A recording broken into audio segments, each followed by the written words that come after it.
आज 10th of March 2023 मैं ACP north हूँ।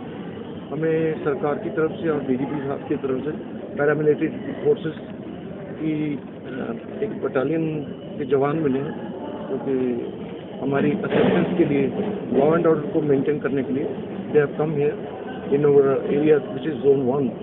तो ये CP साहब Shri Mandeep Singh Sidhu, joint CP madam Saumya Mishra ji की डायरेक्शंस पे और मैडम ADCP 1 श्रीमती रुपिंदर कौर सना, उनकी सुपरविजन में हम सारे जोन के SHOs 1, 2, 3, 4 police station Daresi, Salem Tabri and Jodhewal, 7 police station की फोर्स और हमारे पास 91 जो पैरामिलिट्री फोर्सेस के, जिसमें ऑफिसर्स भी हैं, ORs भी हैं, NGOs भी हैं और we have got 91 of them.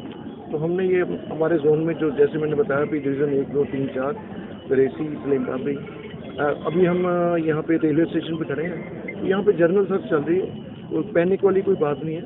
It is for the protection of general people, और जो लॉ एंड ऑर्डर को मेंटेन करने के लिए, और जो एंटी सोशल अरेंजमेंट है, जो शरारती तत्व है, जो बदमाश है, उनको एक मैसेज देने के लिए कि अगर कोई गैर कानूनी काम करेगा तो उसको उसके हिसाब से ही निपटेंगे और उसको बिल्कुल ही स्पेयर नहीं किया जाएगा। That's all.